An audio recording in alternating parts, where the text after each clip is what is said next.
चर्चा का विषय कोई स्पेशल प्रश्न, कोई क्वेश्चन?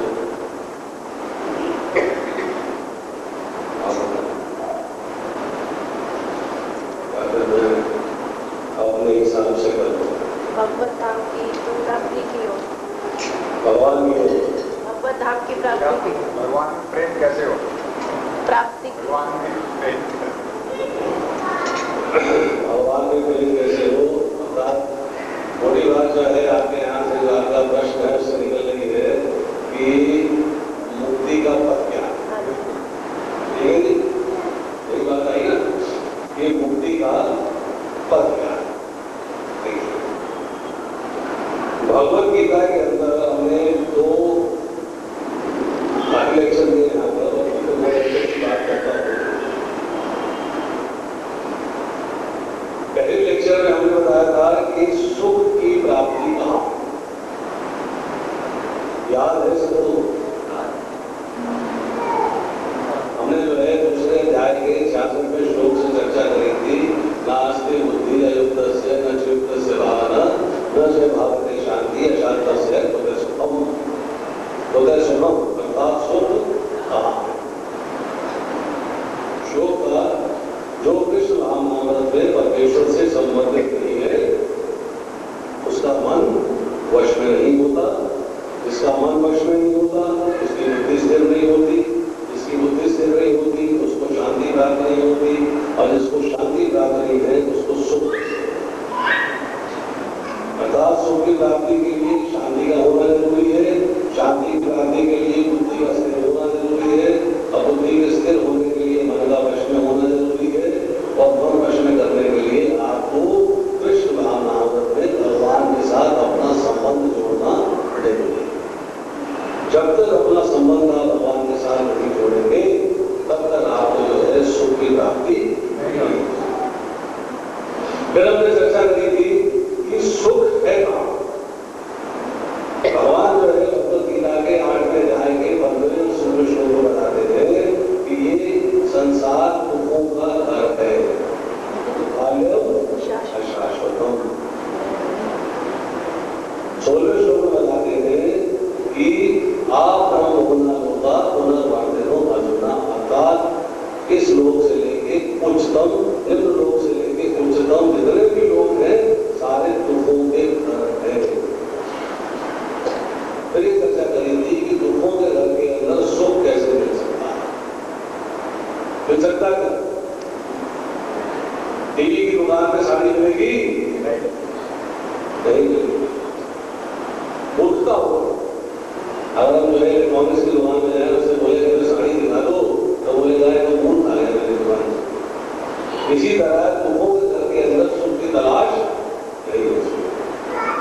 फिर हमने चर्चा करी थी कि भगवान ने सुख की प्राप्ति कहाँ बताई। मुक्ति युक्ता ही बलम कृष्ण, कि जिससे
आध्यात्मिक और अधिदैविक। अधिभौतिक, आध्यात्मिक और अधिदैविक। अधिभौतिक का मतलब है वो दुख जो हमें दूसरे प्राणियों के द्वारा मिलते हैं। आध्यात्मिक मतलब वो दुख जो हमारे मन से हमें मिलते हैं। मानसिक तनाव रहता है, मानसिक चिंताएं रहती है, मन परेशान रहता है, उससे जो दुख आते हैं। और अधिदैविक वो दुख है जो देवताओं के द्वारा हमको प्राप्त होता है। अकाल आ जाता है, बाढ़ आ जाती है, सूखा पड़ जाता है, उजाड़ आ जाता है, वगैरह वगैरह। तो इन सब दुखों से छुटकारा पाने का अर्थ ये है कि वो ऐसा स्थान में जाना है जहां ये सब चीजें ना हो। तो वो स्थान भगवान का धाम है, वहां हमें सुख क्यों मिलेगा, हमने किसकी भी चर्चा की। भगवान जो है मंत्र अध्याय के 7वें श्लोक में बताते हैं, ममे वक्ष्य जीवलोके जीवभूते सनातने मम शस्त्राणि ज्ञानी ब्रह्मस्नानि दर्शति। अर्थात ये जीव मेरा ही निर्मल सनातन अंश है। किसके अंश है हम? भगवान के। तो जिसका अंश होता है उसका घर वही होता। जो आपका अंश है उसका घर आपका घर। तो हम कहां से आएंगे? भगवान के नाम से। सुख की प्राप्ति अपने घर में होती है कि पराये घर में होती है? अपने घर में। तो सुख कहां मिलेगा? अपने घर में। वही प्राप्त होगा और कहीं प्राप्त नहीं होगा। तो उसी सुख की प्राप्ति के लिए हमें कौन से कर्म करने चाहिए, कौन से ऐसे कार्य हैं जो हमें इस भौतिक बंधन में बांधते हैं, और कौन से ऐसे कार्य हैं जिनको करके हम भगवान के घर वापस जा सकते हैं अपनी मृत्यु के उपरांत। हम जब किसी को उठाने में जाते हैं, किसी की मृत्यु में जाते हैं, किसी के यहाँ शोक सभा है उसमें जाते हैं, वहां पर क्या कहते हैं? हे भगवान, इस दिवंगत आत्मा को अपने चरणों में स्थान देना। तो चरणों में स्थान क्यों मांगा जाता है? क्या रिक्वायरमेंट है? क्यों नहीं कोई कहता है कि इस जो जीव गया है या जो आत्मा हमारे यहाँ से गई है, जिसका देहांत हो गया है, देह का अंत हो गया है, आत्मा का अंत नहीं होता। ये हमारे ही घर में पुत्र बन के जन्म ले, पौत्र बन के जन्म ले, दोहत्र बन के जन्म ले, ये दोबारा से हमारे घर में आए, ऐसी कोई कामना करता है? करता है कोई कामना? अगर मृत पिता जिनसे आपका बहुत प्यार रहा है, उन्होंने आपको पाला है, पाला पोसा है, बड़ा किया है, अगर कभी सपने में भी आ जाते हैं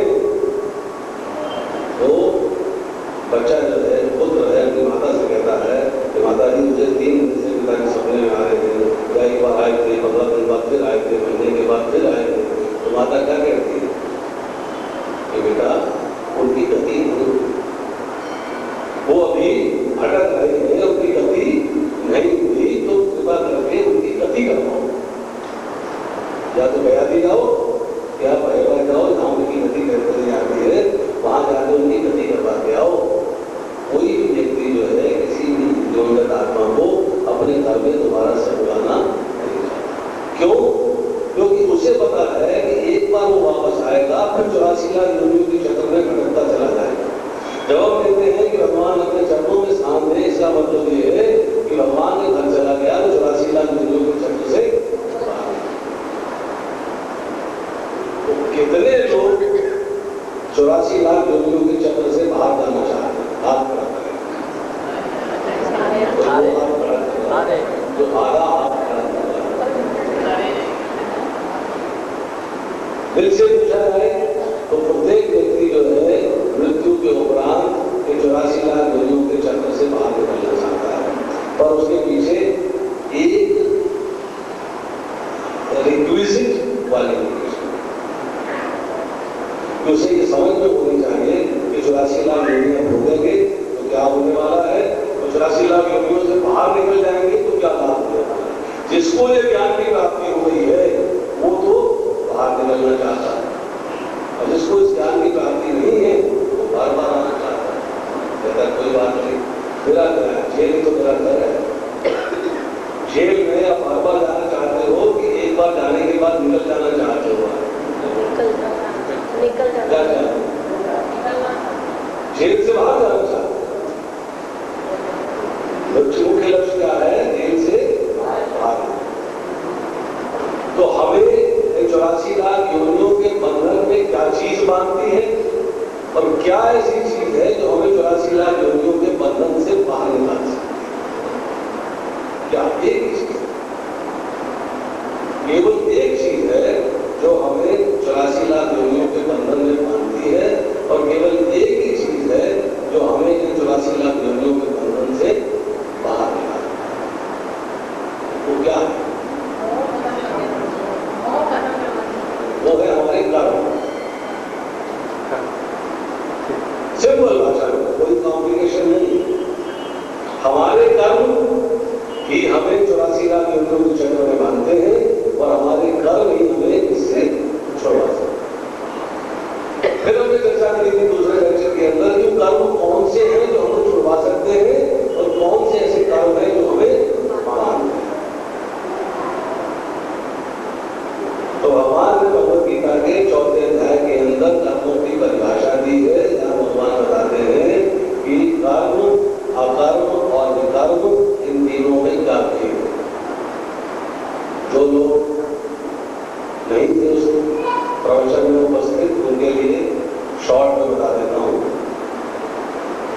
प्रकृति के 3 गुण, सतोगुण, रजोगुण और तमोगुण, और काल, काल मतलब समय, इनके संयोग से कार्य होता है।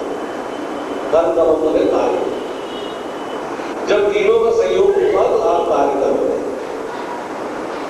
अब कार्य जो है वो आपने अपनी प्रसन्नता के लिए, अपनी एक तृप्ति के लिए, अपनी खुशी के लिए, अपने आनंद के लिए, अपने मजे के लिए किया। मैंने कार्य किया है, मुझे बड़ा आनंद मिला। मैं कार्य का ही काम करने के बाद बड़ा सुखी हूं, बड़ा प्रसन्न हूं, बड़ा खुश हूं। किसको प्रसन्नता हुई? अपने को। किसको खुशी मिली? अपने। अब ये कार्य जो है शास्त्र के अनुसार हो सकता है या शास्त्र के विरुद्ध हो सकता है। छोटा सा उदाहरण, आपको किचन में राशन चाहिए, सब्जियां चाहिए, फल चाहिए, घी तेल चाहिए, जो रोजमर्रा का सामान है इसकी आवश्यकता है। ये कैसे पूर्ति हो सकती है?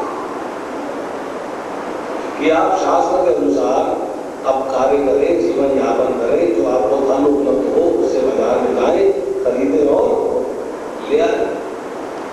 एक दूसरा तरीका भी है, चक्कू निकाला, पिस्टल ली, दुकान में गए, छीना, और तो कौन सा रास्ता जो है शास्त्र के अनुसार है और कौन सा रास्ता शास्त्र के विरुद्ध? पिस्टल वाला, चाकू वाला रास्ता शास्त्र के अनुसार है क्या? तो क्या होगा ऐसे छीन के लाएंगे तो? अपनी प्रसन्नता के लिए, अपना पेट भरने के लिए मैं अन्न लेके आया, परंतु लाया शास्त्र के विरुद्ध। ये कार्य शास्त्र अनुमोदित नहीं करता, तो ऐसा कार्य कहलाता है विकर्म, विकृत कर्म अर्थात पाप कर्म। परंतु अगर मैंने कोई काम किया है, नौकरी करी है, बिजनेस किया है, उससे धन अर्जित किया है, उस धन से मैं खरीद के लाता हूं, तो वो जो कार्य है शास्त्र के अनुसार है। परंतु दोनों स्थितियों के अंदर कार्य किसके लिए होगा? अपनी प्रसन्नता। जब कार्य आप अपनी प्रसन्नता के लिए करोगे तो वो हर कार्य का एक फल होगा, फल आपको मिलेगा। पुण्य फल मिलेगा या पाप फल मिलेगा? फल मिलेगा नहीं मिलेगा? अब आपको जो है एक हाथ में संतरा दे दिया जाए और एक हाथ में सेब दे दिया जाए, तो खाने के लिए दूध चाहिए कि नहीं चाहिए? ऐसा तो है नहीं कि संतरे को कान से खा लेंगे, खा सकते क्या? एक तरफ पाप फल है, एक तरफ पुण्य फल है, दोनों को भोगने के लिए शरीर चाहिए। मतलब पुण्य का कार्य किया है तो भी शरीर चाहिए, पाप का कार्य किया है तो भी शरीर चाहिए। ये अलग बात है कि पुण्य का कार्य करेंगे तो कौन सी योनि मिलेगी और पाप का कार्य में करेंगे तो कौन सी योनि मिलेगी, और शरीर उस योनि में अवश्य होगा। इसका मतलब यह है कि मुझे मुक्ति नहीं मिल सकती।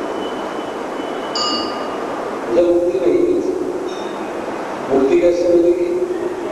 कि मैं कोई ऐसा कार्य करूं जिसका फल न भोगना पड़े। कोई ऐसा कार्य किया जाए जिसका फल न भोगना। ऐसा कार्य क्या है? भगवत कार्य। तो भगवान बताते हैं भगवद गीता के अंदर ऐसे कार्य को कहते हैं अकर्म। अकर्म का मतलब यह है कि आपने वो कार्य किया है जिसका फल नहीं भोगना पड़ता। अब ऐसा कार्य क्या हो सकता है? क्या ऐसा कार्य हो सकता है जिसका फल आपको न भोगना?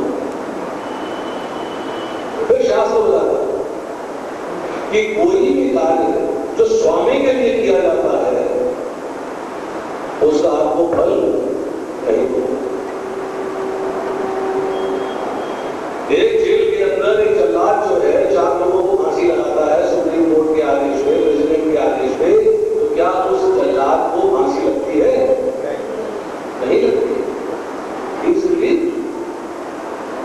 परंतु वही जल्लाद अपने घर चला जाता है और अपने घर जाने के बाद पड़ोसी से झगड़ा हुआ और पड़ोसी को फांसी लगा दी, तो क्या उसे क्षमा मिलेगी या उसे जेल मिलेगी? तो पहली बार कार्य किसके लिए किया था? स्वामी के लिए। दूसरी बार किसके लिए किया? अपने। जो कार्य अपने लिए किया जाता है वो आपको 84 लाख योनियों में बांधता है। जो कार्य आप स्वामी, हमारे स्वामी कौन है? भगवान। तो जो कार्य आप भगवान के लिए करते हैं उस कार्य से आपको भौतिक बंधन में नहीं बनना पड़ता, अर्थात आप 84 लाख योनियों से बाहर निकलते हैं। अब प्रश्न यह है कि मुक्ति का पथ, अर्थात किस प्रकार हम जो है अपने आप को मुक्ति के रास्ते पर ले जा सकते, कौन सा तरीका है, कौन सा फॉर्मेट है जिससे कि हमको जो है मुक्ति का रास्ता आसानी से प्राप्त हो जाए और हम उस रास्ते के ऊपर चले जा सकते। अर्जुन के पास यही एक प्रश्न है। अर्जुन जो है दूसरे अध्याय के 7वें श्लोक में कहता है कर्तव्य पुरुषो अवध स्वभाव प्रशामी त्वं धर्म संपूर्ण चित्ता यक्षे साध्य चित्तम को करने शिष्य से शादी मां प्रणाम। अर्जुन कहता है कि हे कृष्ण, अब मैं अपनी विपद दुर्बलता के कारण अपना कर्तव्य भूल गया। हम भी अपना कर्तव्य भूले हुए, हमारी क्या ड्यूटीज है हमको याद नहीं है। नंबर 1। नंबर 2 कहता है अपना सारा धैर्य खो चुका। धर्म क्या है मुझे नहीं पता। धर्म संपूर्ण चेता अर्थात धर्म क्या है मुझे इसका ज्ञान नहीं। फिर कहता है कि अब मैं आपसे पूछ रहा हूं मेरे लिए जो श्रेयस्कर हो, श्रेयस्कर का मतलब होता है कल्याणकारी, जो मेरे लाभ में हो, जो मेरे हित के लिए हो, जो मेरे फायदे के लिए हो, वो आप मुझे बताएं। अब मैं आपका शिष्य हूं, आपका शरणागत हूं, कृपया मुझे उपदेश दें। अर्जुन कंफ्यूज्ड है। उसने अपने सामने अपने संबंधी देखे, अपनी तरफ भी अपने संबंधी है और अपने सामने जिससे लड़ना है वो भी अपने संबंधी है। अब वो कहता है कि मेरे सारे शरीर के अंग शिथिल हो रहे, मेरे होंठ कांप रहे, मेरे शरीर के रोंगटे खड़े हो रहे, मेरी मुख सूख रहा है, चक्कर आ रहा है। अब मैं खड़ा होने में असमर्थ हूं, मुझे अमंगल ही अमंगल दिखाई दे रहे,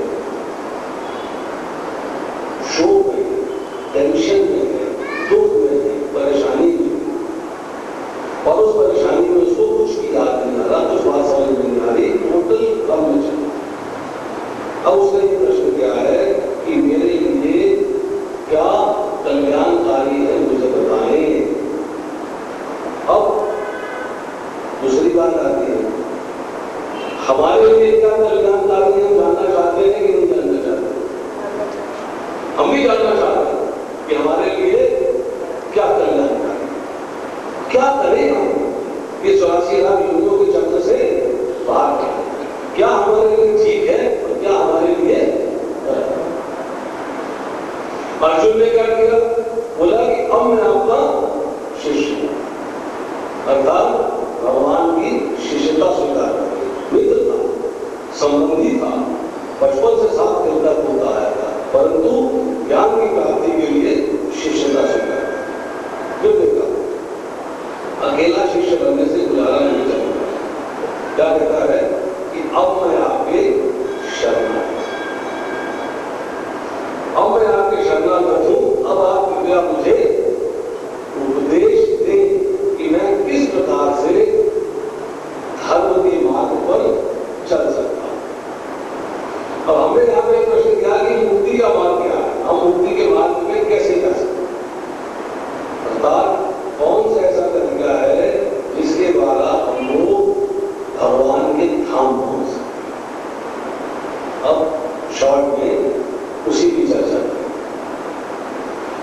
भगवद गीता के 5वें अध्याय के 17वें श्लोक में भगवान कहते हैं, जब मनुष्य की बुद्धि, मन, श्रद्धा तथा शरण सब कुछ भगवान में स्थिर हो जाता है, तभी में पूर्ण ज्ञान वाला समस्त कर्म से शुद्ध होता है और मुक्ति के पथ पर अग्रसर होता है। आप मुक्ति के रास्ते जाना चाहते हैं? मुक्ति मतलब मुक्ति का क्या हुआ? भगवान के मुक्ति का ये हुआ कि मुझे वापस 84 लाख योनियों को नहीं, मैं उस शाश्वत धाम में जाना चाहता हूं। अब एक छोटा सा प्रश्न यहाँ है, हम मुक्ति की कामना तो कर रहे हैं, पर मुक्ति कितने प्रकार की?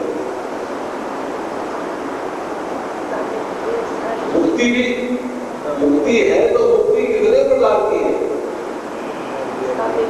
हम भगवान के धाम जाना चाहते हैं, तो भगवान के धाम जाना कितने प्रकार का है? वहां जाके हम करेंगे क्या?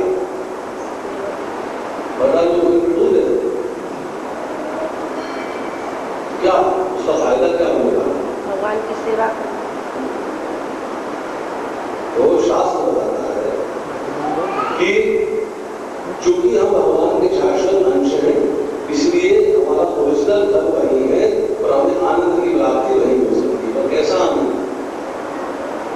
कैसा आनंद? स्वामी कौन है? स्वामी कौन है? भगवान। सेवक कौन है? तो सेवक को आनंद किसमें मिलता? स्वामी से सेवा करवा के या स्वामी की सेवा करके? स्वामी की सेवा करके, अर्थात हम वहां जाएंगे, हमको जो है भगवान की सेवा में लगना।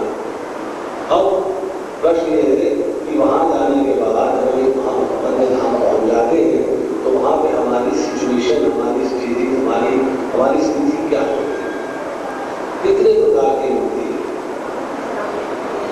तो भक्ति सामने सिंधु के अंदर मुक्ति को 5 प्रकार की होता है। और कौन सी प्रकार है? नंबर 1 सायुज्य मुक्ति। सायुज्य का मतलब होता है कि आप भगवान की जो अंगों की कांति है, भगवान के अंगों से बहुत रोशनी निकल रही है। कितनी रोशनी निकल रही है? वो अंदाजा है? कुछ मेजरमेंट है? मेजरमेंट है, रफ मेजरमेंट है, रफ। अर्जुन जो है भगवद गीता के 11वें अध्याय के 12वें श्लोक में जब भगवान का विराट रूप दिखता है, तो वहां पर भगवान से कहता है कि यदि आकाश में हजारों सूर्य एक साथ उदय हो, तब भी वो आपके अंगों के तेज की समता नहीं कर सकते। मतलब भगवान के अंगों से जो रोशनी निकल रही है, उस रोशनी का मुकाबला अगर आकाश में 1000 सूर्य, 1000 के हजारों सूर्य एक साथ निकल आए, तब भी अंगों की रोशनी ज्यादा होगी और सूर्यों की रोशनी कम होगी। उतनी रोशनी भगवान के अंगों से, उस रोशनी के पीछे आप देख सकते हो आवरण।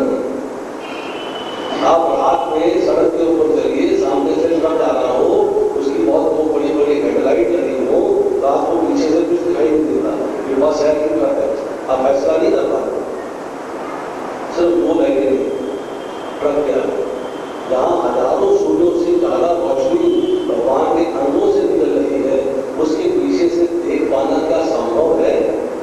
क्या पॉसिबल है? इट्स नॉट पॉसिबल, संभव नहीं।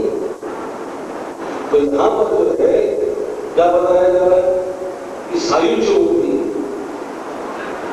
अर्थात वो मुक्ति जहां पर जीव जो है मृत्यु के उपरांत वो उस ब्रह्म ज्योति, जिसको कि भगवान नगरों की कांति कहते हैं, वहीं तक पहुंचता है, उससे आगे नहीं पहुंचता है। वही वो जो है एक निष्क्रिय, मतलब बिना किसी एक्टिविटी के तन के रूप में घूमता रहता है और फिर उसे वापस आता है। ये सबसे घटिया प्रकार की मुक्ति है। दूसरी, सालों के, अर्थात आप भगवान के लोक में चले, अर्थात दो लोग वृंदावन में चले, वैकुंठ धाम चले, वहां भी आपके लिए जैसा भी आपकी स्थिति थी, जो ओरिजिनल स्वरूप था, जो ओरिजिनल पोजिशन थी, वैसा कार्य आपको मिल गया। अवश्य नहीं है कि आपको ऐसा ही रूप प्राप्त हो। आप मोर बन सकते हैं, आप गाय बन सकते हैं, आप बछड़ा बन सकते हैं, आप पेड़ बन सकते हैं, आप घास बन सकते हैं, परंतु ये सारी वस्तुएं जो है भगवान के साथ आनंददायक स्थिति है, उनकी सेवा है। उसके बाद आती है सामीप्य, अर्थात भगवान का लोक इतना विशाल है, परंतु आप उसमें भगवान के थोड़ा निकट पास, किसी हॉल में एक उस कोने में बैठा है, यहाँ बैठा है, तो किसको आनंद ज्यादा बात हो? पास में। सामीप्य के बाद आता है सारूप्य, कि अर्थात आपको जो है ऐसा ही रूप प्राप्त हो रहा है जैसा कि भगवान का अपना, आपको भी द्विदृश उसी में भगवान ने पार्षद बन के भगवान की सेवा। और पांचवी प्रकार की मुक्ति है, जिसे बोलते हैं साष्टी। साष्टी का मतलब है आपका ऐश्वर्य वैसा ही हो गया जैसा कि अब भगवान के लोक में है, भगवान के सामीप्य है, भगवान के साथ स्वरूप है और वैसा ही ऐश्वर्य। उस मुक्ति को, इन जो चार प्रकार की मुक्ति है, इनको आप प्राप्त करना चाहते हैं। तो प्राप्त करने के लिए फॉर्मूला क्या दिया कि जब आपकी बुद्धि, जब आपका मन, जब आपकी श्रद्धा और शरण सब कुछ भगवान में स्थिर हो जाएगी, जब आपने पूर्ण ज्ञान प्राप्त कर लिया, ज्ञान की प्राप्ति के आप इच्छुक हो, ज्ञान प्राप्त करते रहते हो, अब एक भी मौका मिस नहीं करते ज्ञान प्राप्ति का। ज्ञान प्राप्ति का लाभ क्या होगा? बेनिफिट क्या है ज्ञान की प्राप्ति?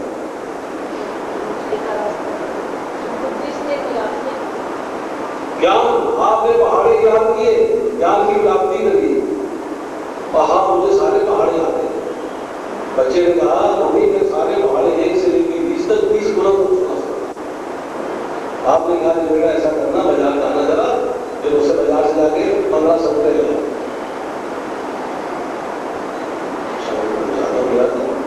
अभी क्या दुकानदार के पास गया, दुकानदार से पूछा रेट क्या है, उसने कहा कि संतरे हैं 45 रुपए दर्जन। अब वो बेटा जो है कैलकुलेट होगा कि 15 संतरे कितने में आएंगे। पहाड़े आते हैं, भूलने क्या, इस्तेमाल करने की है, प्रयोग करना नहीं है। तो ज्ञान की प्राप्ति के बाद उस ज्ञान को प्रयोग करना है, उसको इस्तेमाल करना है। तो जब आप पूर्ण ज्ञान प्राप्त करते हो तो समस्त कलमश, कलमश का मतलब होता है गंदगी, जो आपसे अनर्थ हो रहे हैं, जो गलतियां हो रही हैं, जो परेशानियां पैदा कर रहे हो बिना ज्ञान में, अज्ञान के अंदर, उन सब से आपको छुटकारा मिल जाए, आप उससे शुद्ध हो जाओ। और जब उनसे शुद्ध हो गए तभी आप जो है भगवान के धाम जा सकते हो, और कोई रास्ता नहीं। वही मुक्ति के पथ पर चलने का रास्ता है, आप मुक्ति के पथ पर अग्रसर हो।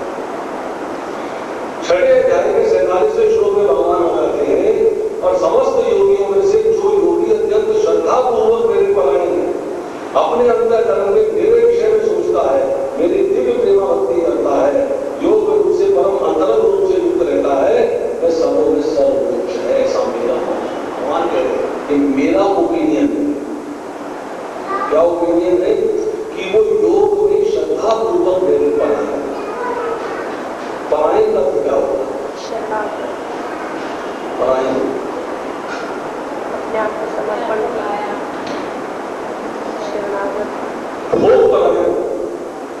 अर्थात भोगों के प्रति आसक्त होना। आत्मपरायण अर्थात आत्मा के जो कार्य है उनके प्रति आसक्त होना। भगवत सेवा परायण अर्थात भगवान की सेवा के प्रति आसक्त होना, वो कार्य करने तो उसको उस सेवा के लिए चाहिए। भगवान कहते हैं जो श्रद्धा पूर्वक मेरे परायण है। श्रद्धा का क्या होता है? श्रद्धा अर्थ आम भाषा में विश्वास, कि आपका भगवान में पूर्ण रूप से विश्वास है। विश्वास आपका टूट,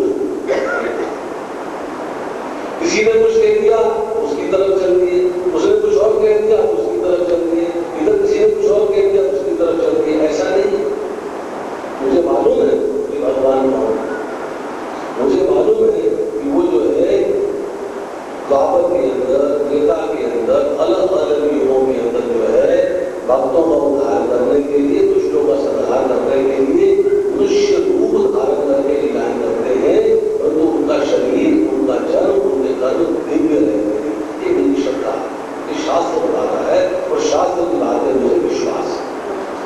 मैं उनको महापुरुष नहीं मानता, अपनी तरह नहीं मानता। मैं जानता हूं कि भगवान अच्युत है, भगवान कोई भी कार्य करेंगे हमेशा अपनी स्थिति में रहेंगे, कभी भी अपनी स्थिति से नीचे नहीं। श्रद्धा है तो यहां बताया जा रहा है जो श्रद्धा पूर्वक मेरे परायण है, अपने मन में, अपने अंतःकरण में मेरे विषय को सोचता है, किसी और के विषय में नहीं, भौतिक वस्तुओं के विषय में नहीं, भौतिक संसार के विषय में नहीं, किसके विषय में सोचता है? मेरे विषय में सोचता है। फिर बताते हैं कि मेरी दिव्य प्रेम भक्ति करता है। प्रेम भक्ति का मतलब भक्ति करता है मेरी, परंतु प्रेम से, मजबूरी में नहीं। ऐसा नहीं कि मैं भगवान की भक्ति कर रहा हूं परंतु मजबूरी में कर रहा हूं, मजबूरी में नहीं, कंपल्शन में नहीं, प्रेम से। प्रेम से मतलब होता है स्पॉन्टेनियस। अच्छा भगवान को भोग लगाना है, बड़ी मुसीबत है, हमारी 7 बच्चे पड़ेगी, कटोरी में डालना पड़ेगा, ले जाना पड़ेगा, तुलसी डालनी पड़ेगी, मंत्र बोलने पड़ेंगे, पर्दा खींचना पड़ेगा, उसके बाद मुझे खाने को मिलेगा। मतलब एक बड़ी मजबूरी लगती नहीं, स्पॉन्टेनियस, अपने आप बिना रुके आपके हाथ से सारे कार्य होते चले जाते हैं। जैसे बच्चा जो है जब भूखा होता है तो माँ सोचती नहीं कि बच्चे को दूध पिलाना मेरी मजबूरी है, सोचती है क्या? बच्चा गीला कर देता है, अपने कपड़ों को लंगोट गीला कर देता है, बिस्तर गीला करता है, मजबूरी समझती क्या? प्रेम से उसको बदल देती है, खुद गीले में डाल देती है, बच्चे को सूखे में डाल देती है, मजबूरी नहीं मानती उस बात को। इसी तरह भगवान की सेवा जो है उसके प्रति प्रेम चलना चाहिए, दिव्य प्रेम भक्ति है। और ऐसा नहीं है कि मजबूरी में कार्य कर रहा है। कहते हुए परम अंतर रूप से निरुद्ध रहता था, उससे जुड़ा रहता है, ऐसा भक्त मुझे अतिशय प्रिय है। अब भगवान क्या कहते हैं? दैवी ईश्वर गुणमयी मम माया कहते हैं कि 3 गुणों वाली जो मेरी प्रकृति है, इस देवी शक्ति को पार पाना बड़ा कठिन है। अब हमेशा फंसे रहो, भौतिक संसार आपको आकर्षित करता है, परंतु जो मेरे शरणागत हो जाते हैं इसे सरलता से पार, सरलता से। एक छोटा सा उदाहरण है, एक सास और एक बहू, मतलब सास बहू दोनों जो है कथा सुनने के लिए गई, रास्ते में एक नदी बन गई, इतना इतना घुटने घुटने पानी था, नदी पार करी चल के और कथा सुनी। कथा में जो संत हैं वो बता रहे हैं कि देखो भगवान का नाम लेने से भव सागर से व्यक्ति पार हो जाता है, संसार सागर से पार हो जाता है। आपको भगवान का नाम लेना चाहिए। हरे कृष्णा कृष्ण कृष्ण हरे हरे राम राम हरे हरे। दोनों सुन वापिस लौटे तो बारिश हुई थी, नदी चल गई।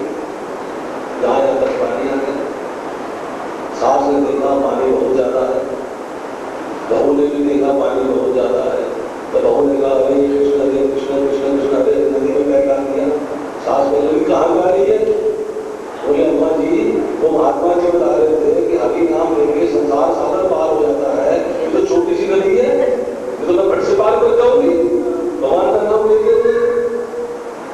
आप भी आ जाओ, लेकिन है क्या नहीं बनता नहीं, वो बताया था ना उन्होंने, वो महात्मा जी बता रहे थे कि भगवान का नाम लेके जो है व्यक्ति दुखों के सागर को पार कर जाता है, अब सागर के समुद्र को पार कर जाता है। तो यहाँ तो छोटी सी नदी है, इसको पार करने में क्या है, नाम लेते और पार कर जाते हैं। बोली सास तो है कि मैं कौन है, मैं हूं ना सास, मेरे से बड़ी हूँ, खबरदार मुझे पढ़ाया तो सास कही नहीं, बहू ने हरिनाम दिया और नाम लाया, श्रद्धा ने उसको पार कर दिया और किसी चीज तो भगवान की शरणागत हो गई। अगर मैं डूब भी जाऊंगी तो भी आपकी हूँ, पार कर जाऊंगी, कोई प्रॉब्लम नहीं, हरि नाम लेना पार कर जाना। तो भगवान कहते हैं जो मेरी शरणागत हो जाते हैं वो इसको सरलता से पार कर जाते हैं। शरणागत होना भगवान का आवश्यक। फिर आगे जाएंगे, आगे श्लोक में बताते हैं एक बात, जो व्यक्ति अपने मन को मेरा स्मरण करने में निरंतर लगाए रखकर अविचलित भाव से भगवान के रूप में मेरा ध्यान करता है तो मुझको अवश्य ही प्राप्त, अवश्य प्राप्त हो। शर्त क्या बताई, नंबर 1, मन को मेरा स्मरण करने में निरंतर लगाए रखना। निरंतर निरंतर क्या होता है, नॉन स्टॉप। एक माता टीचर ने खाना बना रही है, 6 महीने का बच्चा बिस्तर में लेटा हुआ, उसका मन खाने में होता है कि बच्चे में होता है, इसमें गिर न जाए, दूध चाहिए, पीला तो नहीं हो गया, रोया तो नहीं, वगैरह वगैरह, उसका मन कहाँ रहता है। हम कोई भी कार्य करते हो हमारा मन कहाँ होना चाहिए। भगवान जो है 8वें अध्याय के 7वें श्लोक में कहते हैं तस्मात् सर्वेषु कार्येषु मां स्मरन् मयि अर्पित मनोबुद्धि मां वैश्यसि असंशय। अपना मन और बुद्धि मुझे अर्पित करो, मेरा स्मरण करते हुए युद्ध करो। वो स्थितियां एक है कि युद्ध करते हुए मेरा स्मरण करो, इसमें मुख्य बात क्या हो गई, युद्ध करना। सेकेंडरी बात क्या हो गई, स्मरण करना। भगवान कहते हैं माम अनुस्मर युद्ध जा, अनुस्मरण, मेरा स्मरण पहले है, मेरा स्मरण करो। और युद्ध का मतलब है अपने कर्तव्य करो, जो आपकी ड्यूटीज है, जो आपके कर्तव्य है, जो आपके नियत कर्म है वो करो, परंतु पहले मतलब वो कार्यों को बिना स्मरण करते। भगवान का स्मरण जो है निरंतर रहना चाहिए, उसमें रुकावट नहीं आनी चाहिए। करते करते आपको कार्य करना। आप बोलोगे ये कैसे पॉसिबल है, मैंने आपको बता दिया, खाना बना रही है पर ध्यान, कपड़े धो रही है पर ध्यान, ध्यान बच्चे में, ध्यान कपड़ों में नहीं, ध्यान कहाँ है, भगवान में। कार्य आप अपने करते थे, अपने रूटीन के कार्य करते हुए, और आपका ध्यान जो है, आपका स्मरण जो है निरंतर उससे पीछा नहीं होगा। चलो अभी कपड़े धो लेती हूँ, बाद में भगवान का नाम ले लूंगी। अरे नाम तो लेते ही रहना है और कपड़े भी धोते, दोनों का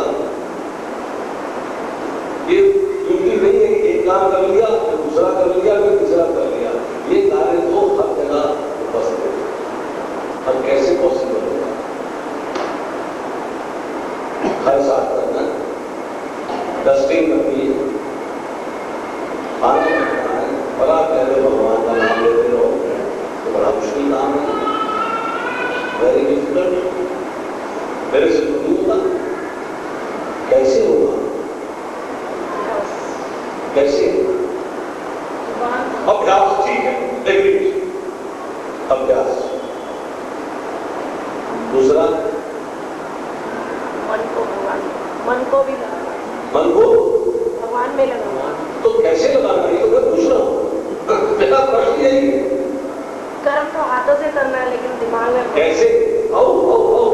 कैसे, किस प्रकार? कर्म हाथों से करना है, मन भगवान में रहना चाहिए, कैसे? नाम जपते हरे कृष्ण। ठीक है, ठीक है, बड़ा थ्योरेटिकल है, प्रैक्टिकल बताइए ना कैसे?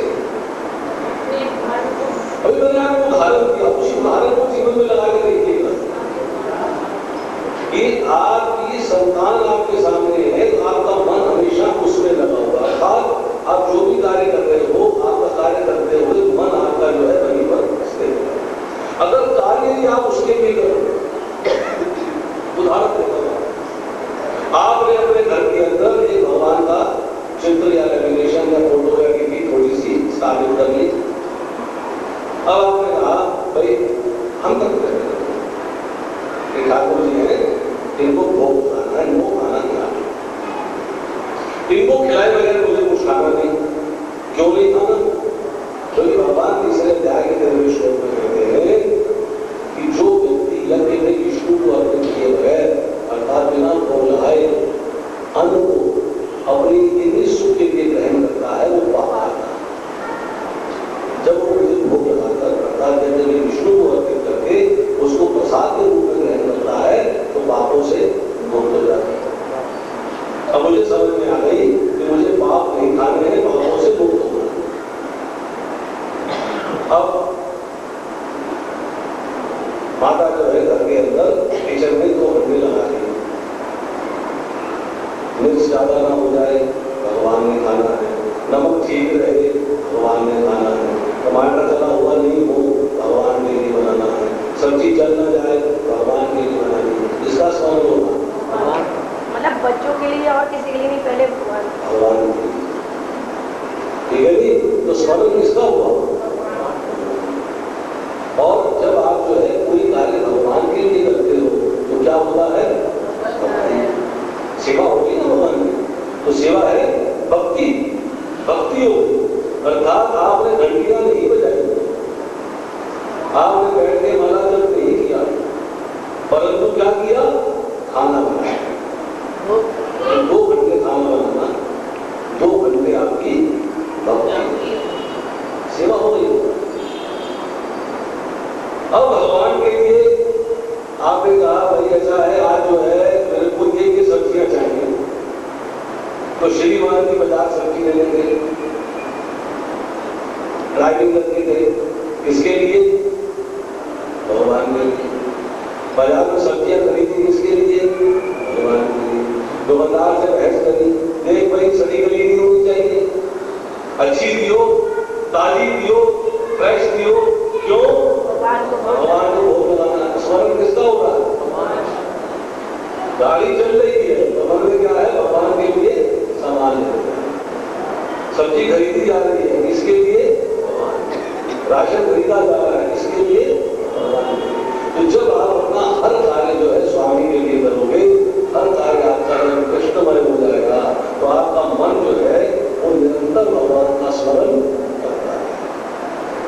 दूसरी बात आती है अविचलित। अविचलित का अर्थ क्या है? विचलित नहीं होना, डिस्टर्ब नहीं होना। डिस्टर्ब होने का मतलब क्या है? 2 तरह। आज बड़ी दुख भरी घटना हो रही है, मेरा मन बड़ा विचलित है, चलो आज भगवान को भोग नहीं लगाते, नहीं खिलाते, बाजार से खाएंगे, क्या करें, बड़ा दुखपूर्ण बात हो। विचलित हो भगवान क्या कहते हैं? मात्र स्पर्शात कौंतय शीतोष्ण सुख दुखा आगम अपाय नियम भारत। ये सुख और दुख सर्दी और गर्मी के आने जाने के समान ही सीमित और क्षण है, काल कर्म से ये उदय होते हैं। इसलिए अर्जुन इससे विचलित हुए बिना रहने का अभ्यास है। मुझे पता है कि मुझे मुक्ति के पथ पे जाना है, उस मुक्ति के पथ पे जाने के अंदर सुख भी आएंगे, दुख भी आएंगे। सुख में भी मुझे नहीं भूलना और दुख में भी मुझे नहीं भूलना, अपने रास्ते पर अर्थात अब मेरे को विचलित नहीं होना। भगवान ने कहा है कि अब अब उसने अविचलित भाव से, अनन्य भाव से भगवान का स्मरण किया तो क्या मिला? भगवान क्या स्टेटमेंट दे रहे हैं? अनन्य चेता संतम योग मां स्मरति नित्युषः तस्याहं स्वरूपार्था नित्य युक्तस्य योगिनः। नित्य युक्तस्य, जो नित्य मतलब हर समय मेरे से युक्त है, मेरे से जुड़ा हुआ है, जो मेरा एक क्षण के लिए भी विस्मरण नहीं करता, जिसने अनन्य भाव से, अविचलित भाव से, किसी और के प्रति नहीं, केवल मेरे प्रति, और के प्रति क्या मतलब? सांसारिक लोगों के प्रति, तो सांसारिक वस्तुएं दिखाई दे रही है, इनके प्रति आकर्षित नहीं है, केवल वो मेरे प्रति आकर्षित है, केवल मेरी सेवा में लगा है और किसी की सेवा में नहीं। उसका आकर्षण का केंद्र केवल मैं हूं और कोई नहीं। ऐसा जो भक्त है, जो अनन्य चिंता, जो अनन्य भाव से, अविचलित मन से निरंतर मेरा स्मरण करता है, उसके लिए मैं सुलभ हूं। सुलभ का क्या है? जल्दी मिलना, जल्दी आसानी से मिलना, इजीली अवेलेबल, दुर्लभ मुश्किल से अवेलेबल, सुलभ आसानी से। कैसे?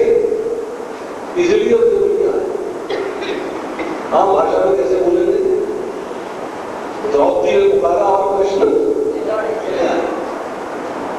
चाहे वो भरी सभा में लंघन करने का प्रयास हो रहा था तब, और चाहे उसको अक्षय पात्र के अंदर दुर्वासा मुनि के शिष्यों को भोजन कराना था, कुछ नहीं बचा था। उद्धव ने पुकारा और कृष्ण चले आए, अर्थात तुमने पुकारा और हम चले आए। वो सुलभता, वो इजीनेस, वो आसानी कब आती है?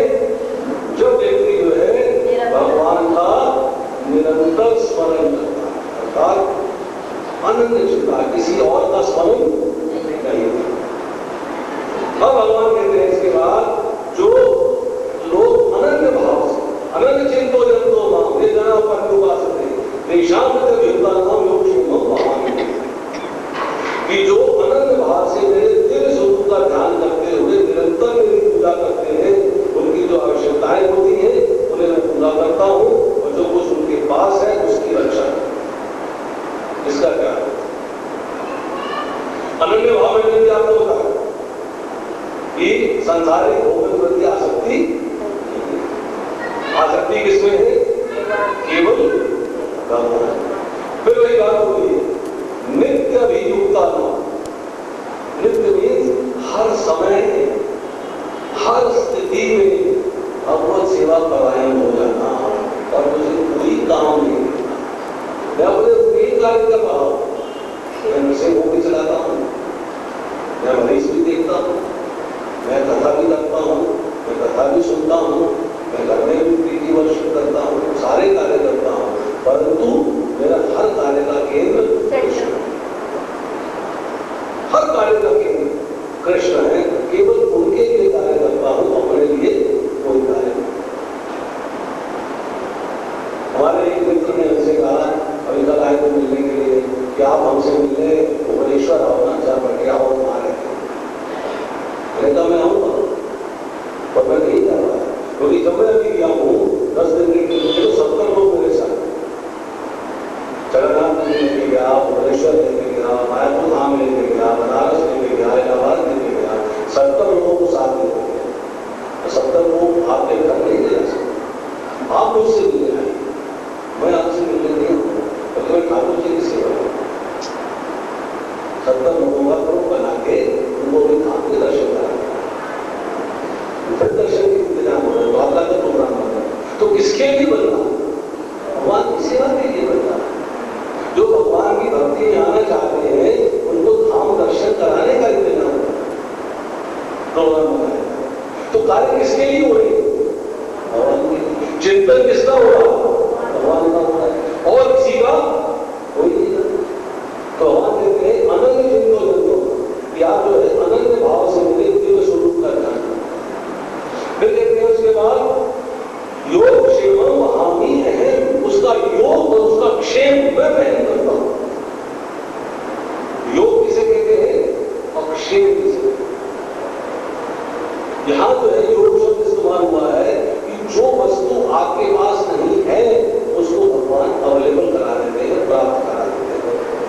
और जो वस्तु आपके पास है उसकी रक्षा करते हैं, अर्थात शेव करते हैं। तो कहते वहां भी अहम मैं करता हूं, मैं। आपने कहा ठीक है, भगवान ने जो है, भगवान के साथ मेरा संबंध है, वो स्वामी है, मैं दास हूं, मेरे योग को वो वहन कर। पर योग का मतलब है मुझे तो हेलीकॉप्टर चाहिए, मुझे दिलवाओ। आप वहन करते हो ना, मेरी छत में हेलीकॉप्टर उतरना चाहिए, मेरे को तो हेलीकॉप्टर दिलवाओ। नहीं, भगवान क्या कहते हैं कि जो वस्तु भक्त के हित में है, अर्थात जो वस्तु आपके पास नहीं है परंतु भक्ति के लिए चाहिए, वो मैं आपको प्रदान कर। पर अगर आपके पास कोई वस्तु है और भक्ति में बाधक है तो मैं उसको छीन लेता हूं, आपके पास नहीं है। क्योंकि मेरा इंटरेस्ट क्या है कि आप भक्ति में एक भक्त के बाद एक भैंस दूध निकालता, घर में बच्चों को निकालता है, बड़ा आदमी और सारा दिन भक्ति में रहता, परंतु बीच बीच में भैंस का प्यार जो है उसको थोड़ी देर के लिए भक्ति से विरोध कर देता है। भगवान ने देखा है मेरे धाम आने के पूर्ण रूप से योग है, परंतु आगे आती है भैंस को मर गई बेचारी। अब उसने भगवान को पूछना शुरू कर दिया। अब हमारे नारद जी उसके बाद पिता ब्राह्मण पर लोग करके नारद जी गए, उसको जाके समझाया कि भैंस की मृत्यु क्यों हुई है, क्योंकि तुम्हारी भक्ति में बाधक बन गई थी। भगवान नहीं चाहते कि वस्तु तुम्हारी भक्ति में बाधक बने, जो तुम्हारे पास नहीं है तुम्हें मिलेगा, इसलिए भक्ति में आगे बढ़ने, और जो तुम्हारे पास भक्ति में आड़े आ रही चीज उसको भगवान हटा देते। और दूसरी बात आई क्षेम। क्षेम का मतलब क्या है कि जो आपके पास है उसकी रक्षा करो। जो आपके पास भक्ति में चीजें रिक्वायर्ड हैं, जो आपके पास है उसकी भगवान रक्षा करो। ध्यान कहते हैं वहां भी अहम। अब एक भक्त थे गोविंदाचार्य, बड़े दीक्षा मांगने गुजारा करते थे और भगवत गीता में टीका लेता। इस श्लोक तक पहुंचे तो उनके मन में आया भगवान के पास इतने काम है, इतनी सृष्टि चलानी है, इतने बड़े बड़े काम करने हैं, भगवान सारे काम को थोड़ा करेंगे, अपने जो उनके पार्षद हैं उनसे करवा देते, तो वहां भी नहीं हो सकता, करो नहीं हो सकता। उन्होंने भगवत गीता के अंदर सुनाई लगाई, उसे काटा और वहां भी काट के करो भी लिख दिया। करवा देते हैं, अपने आप पूरा करेंगे। रात भर भगवत गीता में गीता लिखा करते थे, रात में उन्होंने काटी, सवेरे उठे अपना गंगा स्नान के लिए चले गए और उसके बाद भिक्षा मांगने चले गए। पीछे के घर के अंदर जो है दो बालक आए और उनकी पत्नी से कहने लगी अन्न जो है ये भिक्षा गोविंदाचार्य जी ने दी, आज बड़ी जल्दी भेज दी। कहाँ है वो? कहते हमको भी मालूम हो कि कहाँ गए, आपने फटाफट ग्रहण करो वरना हमारी पिटाई हो जाए। तो माता कहने लगी कि मेरे पति तो ऐसे नहीं है, वो तो बड़े दयालु स्वभाव के हैं, बड़े विनम्र हैं, उन्होंने आज तक से कुछ कहा ही नहीं। कहता ये पीठ दिखाई, उसने दो जो है पैर के निशान पड़े। उन्होंने अपना बोले आप फटाफट जो है भोजन बना के ग्रहण कर। उन्होंने भोजन बनाया, बच्चों को खिलाया और खुद खाने बैठे। अब गोविंदाचार्य जो है भिक्षा मांग के घर में घुसे और पत्नी को खाते देखा तो क्रोधित हो गए। उसूल ये है शास्त्र के अनुसार जब तक पति अन्न ग्रहण न करते, पति भोजन न करते, पत्नी को ग्रहण नहीं करना चाहिए। आजकल की बात आजकल की चर्चा नहीं, शास्त्र की चर्चा। तो पत्नी से कहा कि तुम ये अनर्थ कैसे कर रही हो? कहती तुम नहीं करते। बोले मैंने क्या अनर्थ किया है? बोले बच्चों को मारते हो। बोले मैंने किसको मारा? कहती आज दो बालक आए थे मेरे पास, ये अन्न देखे, अब बोले कि इसको जल्दी से ग्रहण करो वरना तुम्हारे पति हमको मारेंगे। बोले मैं क्यों मारूंगा, मैंने किसी को मारा ही नहीं। कहती नहीं दो बच्चे आए थे, बोले दो पीठ पे पैर के निशान दिखाए, दो निशान पड़े हुए। कहता कैसे थे? बोलिए वो है काला, काले के कीड़े इंसान थे तो माता मैं सारी जिंदगी भक्ति करता रहा, मुझे कृष्ण भगवान के दर्शन नहीं हुए, तुम्हें दर्शन हो गए। और कलामी मैंने कहा को जो है वहां है काटे करोगी अहम कर दिया। मैंने कहा 2 लाइनें लगाई, 2 लाइनें लगाई थी, वही 2 लाइनें जो है कृष्ण की पीठ पर लगी हुई है, करवाते नहीं है, स्वयं योग श्री पहन कर। शर्त क्या है कि आप अपनी सेवा अविचलित भाव से, आप जो है उनका ध्यान अविचलित भाव से करो, तो आपकी जो है हर कार्य में जो आपके पास अवेलेबल है उसकी रक्षा करेंगे, और जो भक्ति में आवश्यक है आपको। हम लोग धोखे में क्यों क्या हमें लगता है? हम समझते हैं कि भगवान कुछ देख नहीं सकते, उनको क्या पता हम क्या करें, परंतु भगवान को अंतर्यामी कहा जाता है। अंतर्यामी का मतलब है आपके मन तक की बात को जानते हैं। ऋषिकेश है, आपकी इंद्रियों के स्वामी है, उन्हें पता है आपकी आंख क्या देख रही है, उन्हें पता है कि आपकी आंख उस व्यक्ति को किस भाव से देख रही है, वो साक्षी है, उसी के अनुसार आपको जानते हैं। अब भगवान कहते हैं कि आगे जाएंगे 55वें श्लोक में, हे अर्जुन, जो व्यक्ति सकाम कर्मों तथा मनोधर्म के कलमश से मुक्त होकर मेरी शुद्ध भक्ति में तत्पर है। सकाम करना मतलब है कामना नहीं होनी चाहिए कर्म में। आपने क्या किया मैं आपको बताता हूं, मतलब क्या करते हैं लोग, गाना गाते हैं। कैसे? जैसे कि एक स्वामी जी के पास तोते आए, एक व्यास जो है वो तोतों को पकड़ के बेचने का आना शिकायत। महात्मा जी ने कहा तोते हैं कट जाएंगे, बिक जाएंगे, परेशान होंगे, तो मार दिया जाएगा, मैं इनको ले लेगा अपने आश्रम में, और तोतों को पढ़ाना शुरू किया। क्या पढ़ाया? शिकारी आएगा, जाल बिछाएगा, दाना डालेगा, फंसना नहीं, फंसना। शिकारी आएगा, जाल बिछाएगा, दाना डालेगा, फंसना। 1 महीने में 2 तो नहीं आते। ट्रेन जैसी महात्मा जी बोलना चालू करते तो उसको कंप्लीट करते। अब महात्मा जी ने देखा कितने सुंदर कितने समझदार, अब इनको मैं छोड़ सकता हूं, अब ये फंसेंगे नहीं, और उन्होंने छोड़ दिया। दाना दिखाई दिया, जाके बैठ गए और दाना खा रहे। शिकारी आएगा, जाल बिछाएगा, दाना डालेगा, फंसना नहीं, पर इसी शिकारी का जाल है, और जाल में दाने और फंसे हो और दाना खा रहे। हम क्या करते हैं? मैं सेवक तू स्वामी, यही कहते हैं ना भगवान से, मैं सेवक तू स्वामी। करते क्या है? एक ठाकुर की 1.25 किलो बूंदी के लड्डू लेके आया हूं, मेरा बच्चा पास हो गया। क्या कहा? कामना होगी नहीं। अब सुनिए, ये सामने वाली ट्यूब खराब हो गई, आपके घर में लगी हुई थी, आपने बिजली के मैकेनिक को बुलाया, उसने बोला भाई ट्यूब ठीक करोगे, कितने पैसे लोगे? बोला 30 रुपए। बोला ठीक करो। स्वामी कौन है? सेवक कौन है? बिजली वाला। नल खराब हो गया, नल वाले को बुलाया, 50 रुपए दिए, नल ठीक करा दिया। स्वामी कौन है? हम। सेवक कौन है? नल ठीक करने वाला। 1.25 किलो बूंदी के लड्डू लाए, भगवान को डूबी में लगा दिया, मेरा बच्चा पास करवा दो। स्वामी कौन हुआ? हम। सेवक कौन हुए? चलता है। हम लोग नहीं करते। हम लोग जो है कामनाओं के जाल में, सकाम कर्मों के बंधन में बंधे हुए हैं, भगवान के पास जाते हैं, भगवान को अर्पित करते हैं और कामना उनसे पूरी करवाने की कोशिश करते हैं, अर्थात वो स्वामी बन जाते हैं, उनको नौकर बनाते हैं। टेक्निकली ठीक है, गलत है कि ठीक है? गलत। यहां भगवान कहते हैं तो सकाम कर्मों और मनोधर्म के कलमश से मुक्त हो, उसमें गंदगी नहीं है।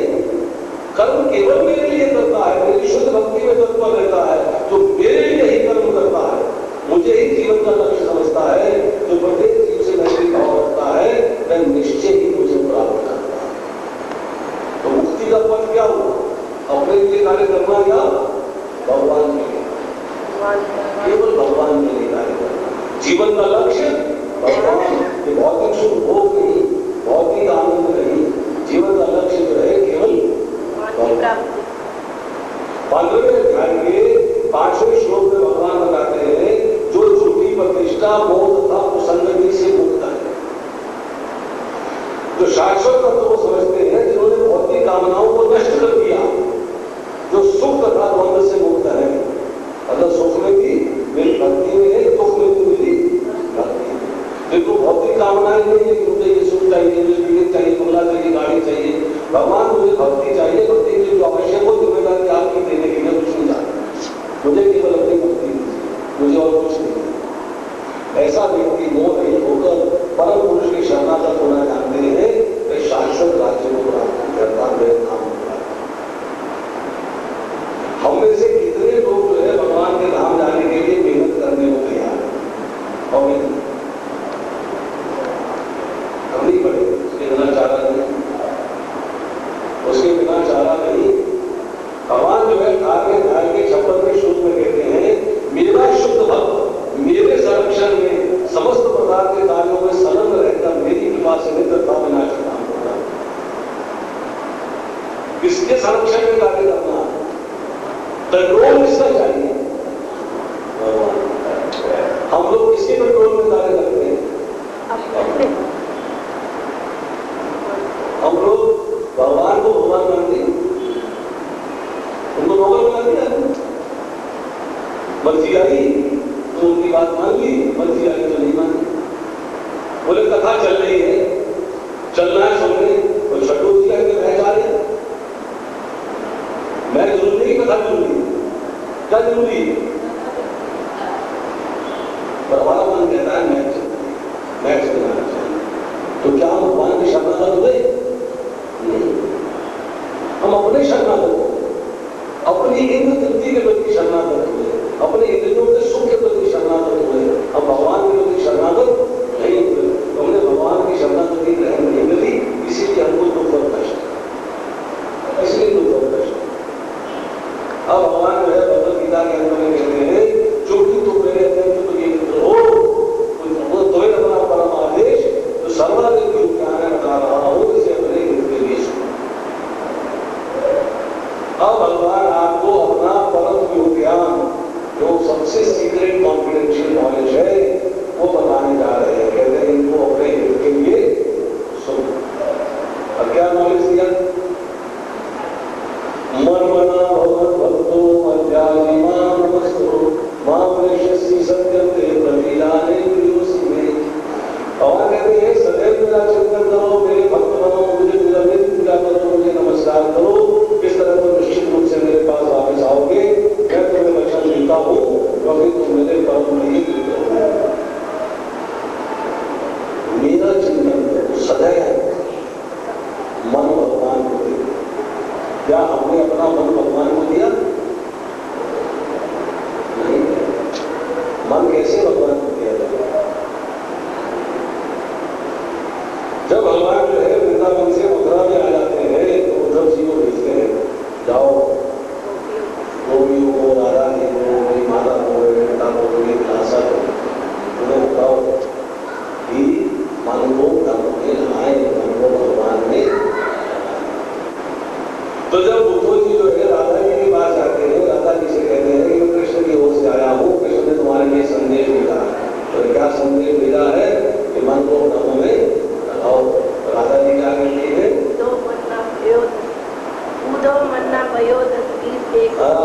एक ही मन था, दो मन्ना भयो 10 बीज, एक ही मन था, वो शाम सुंदर ले गया मन किसने लगा?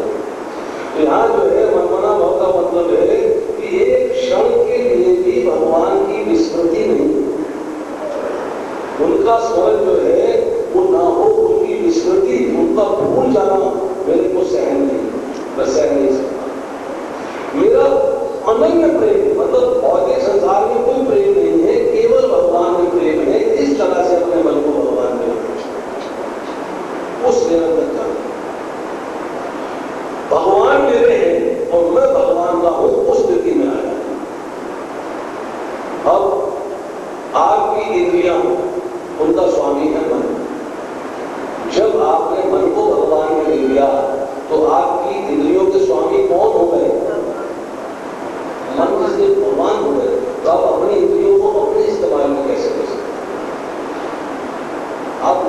फल मिलोगे, तो भगवान बता रहे हैं। अब भगवान कह रहे हैं अपनी इंद्रियों को मेरे में लगाओ। तो मेरी आंख भौतिक संसार को देखने में इंटरेस्टेड ही नहीं है, मेरी आंख केवल भगवान के दर्शन करना चाहती है, मेरा और कोई इंटरेस्ट नहीं है। मेरी जीवा भौतिक संसार की चीजों को खाने के लिए, रस लेने के लिए तैयार नहीं है। मेरी जीवा केवल कृष्ण प्रसाद चाहती और कुछ आती नहीं।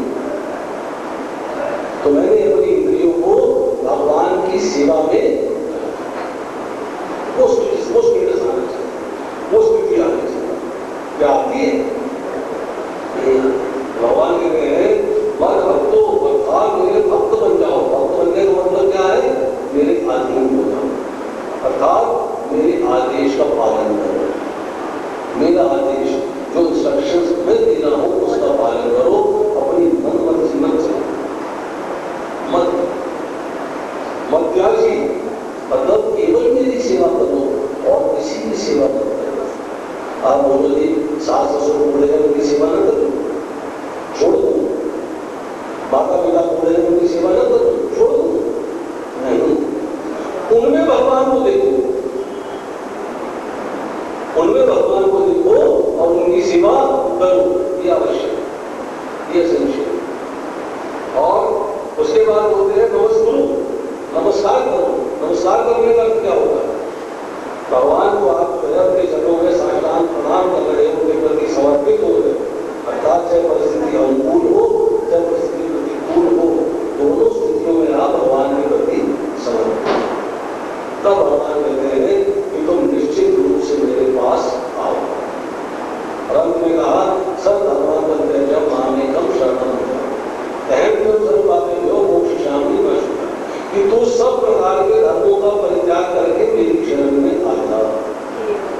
या धर्म का मतलब हिंदू मुस्लिम सिख ईसाई नहीं, या धर्म का मतलब है जो आपके रूटीन के धर्म है, जाति धर्म है, समाज धर्म है, देश धर्म है, परिवार धर्म है, जो भी आपको इस तरह की चीजें रूटीन दिखाई देती है उनको तुम छोड़ दोगे, मेरी शरण में आ जाओगे, मैं तुम्हें सब प्रकार के पापों से मुक्त करूंगा। अर्जुन के मन में पापों की बात आई थी, कुल की स्त्रियां दूषित हो जाएंगी, पाप का होगा, सारे मर जाएंगे। भगवान ने हमें कह दिया डरो मत, मैं तुझे पापों से मुक्त करूंगा। ये हमारे लिए भी कहा जा रहा है कि डरो मत। अगर भगवान की शरण में आ जाओगे, भगवान की सेवा में लग जाओगे तो सब प्रकार के पापों से टेंशन नहीं रहेगी, चिंताएं नहीं रहेगी, परेशानियां नहीं रहेगी। क्या रहेगा?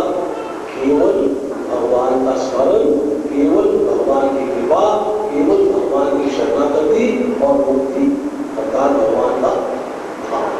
तो मुक्ति के पथ पर अग्रसर होने के लिए आवश्यक है कि मैं भगवान की सेवा के अंदर आया। अब अर्जुन ने कह दिया नष्ट मोह स्मृति दवा तो प्रसादा कि हे अच्युत मेरा मोह दूर हो गया, मैं आपके हृदय से स्मरण शक्ति वापस मिल गई है। अब मैं संशय नहीं करता फिर हूं आपके आदेश के अनुसार कर्म करने के लिए। हमें भी तो स्मरण शक्ति नहीं थी, हम जो बात भूल गए थे, हम भी कह रहे हैं कि अगर हमें जो है ज्ञान की प्राप्ति होती है तो हम भी जो है भगवान के आदेश का पालन करने के लिए भगवान ने जो आदेश भगवत गीता में दिए हैं उनको सुने, उनको पढ़े, उनको समझे और उनका पालन करें, तभी हम मुक्ति के पथ पर जा सकते हैं, तभी भगवान के धाम को पहुंच सकते हैं। वरना अपनी मर्जी से चलेंगे तो। हरे कृष्ण।